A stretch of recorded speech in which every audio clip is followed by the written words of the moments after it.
Before we get started on this week's edition of the Plant Doctor, going over what we were doing in November, I want to thank the city of Albertville. So they came by the house and our backyard studio, what you guys have been watching us do for the past, I guess, 6 months now when I started the monthly how-to videos, got awarded the residential yard of the month for the city of Albertville, and that's something that we take a lot of pride in. Actually, we were discovered on YouTube. Somebody came by the house and said, "Hey, are you Dr. Warren?" And I was like, "Yeah, that's me." And they said, "I'm so-and-so with the city. Somebody pointed me to your YouTube channel and I wanted to look at your yard and potentially nominate it for a yard of the month." So city of Albertville, thank you very much. It is very much appreciated.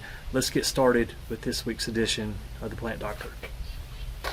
Right off the bat, there's two things that I personally would like to apologize for here.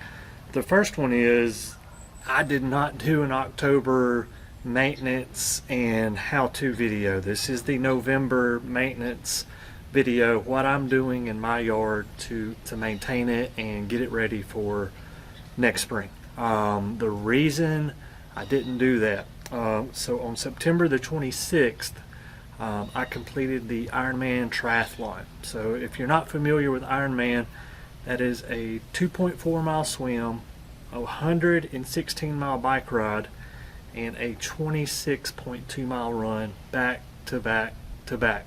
And I completed that, got home from Chattanooga where the event was, and had learned that my father-in-law, who lives next door to me, had passed away. He had lost his battle with Parkinson's. Obviously, as a family, we were reeling from that. It was just survive the day. And before I could even think about or wrap my head around doing a video for October, it was like October the 20th, and I said, I'm just going to punt. We're not going to do the October video. I'll just focus on the November video. The second thing I want to apologize for is I've actually got a little burn pile going off screen here, so if you see a waft of smoke coming across here, that's what that is. So I'm just cleaning up some stuff that we did earlier today for November maintenance. But speaking of November maintenance, let's hop into it. Let's talk about some things here. What am I doing in my garden to make it look better in November, going into December, and prepping it for next spring? Well, the first thing I'm doing is I'm starting with my perennials, and I'm starting to deadhead some things. I'm deadheading things like black-eyed Susans. I'm deadheading things like Shasta daisies. I am not deadheading my echinacea yet. Reason being, I'm still seeing some of those American goldfinches come in and feed on the seed. Especially late in the evening, they'll come in and feed and then fly off. So I'm going to leave those up. They're a little unsightly, but the birds that they attract are so beautiful. It's worth the offset. Also, for being in November, we've had 2 frost already. So we had a really big frost 2 nights ago, I think it was. So today's November the 6th. So the 5th or the 4th, we had a huge frost, but I still have a lot of flowers out. I was kind of surprised. I was getting out in the garden, shooting some B-roll for this presentation to you guys, and things like butterfly bush, Russian sage, they're just taking off, and I was like, oh wow, this is good. So for even late in the season, I even saw a daylily that was blooming, which I thought was extremely rare. So there's still some things in my yard that are blooming, but some of those things that we consider winter bloomers or late fall bloomers, like my camellias, they are heavily budded. They're starting to open up and they look fantastic. So I've still got some pollinators that are working the garden. I'm going to keep those flowers up for them as long as I can as we head into the winter months, because I know that every little trip that they can make to a flower and take something back to the hive, that just increases the probability that the hive will make it through the winter. So we're just trying to help those guys out. I have started putting out some winter annuals. I've put out my pansies, And what I did to prep my pansy bed was I just put down some potting mix and I amended that into the soil. I'm fortunate where I am. My native soils are 80 to 90% sand. Even though I'm on top of a mountain, I live on Sand Mountain. And I've done a textural analysis of these soils, and they drain really, really well. I really don't have to worry about things like botrytis, which is a pathogen that can get in the roots of pansies because it drains so well. But I did till in some potting mix into my native soil before I planted my pansies. Also, if you're planting spring bulbs, so things like tulips and daffodils, what I did in October, and this is why I hate that we missed the October how-to maintenance video, I put those in the refrigerator for about 30 days because a lot of times in our area, our winters do not get cold enough. We don't have enough what we call chilling degree hours, a certain number of hours below a dictated temperature that a bulb needs to have in order to come out and germinate. So I kind of cheated Mother Nature, put those in the refrigerator for 30 days, and then planted my bulbs. So my bulbs are kind of mixed in with my pansies. I did not get any footage of the pansies and the bulbs getting in the ground. My wife beat me to it. She was excited about doing some gardening, and I came out here to do it and it was already done. So I was like, thank you, darling. I appreciate that. And I really was. I'm not being sarcastic about that.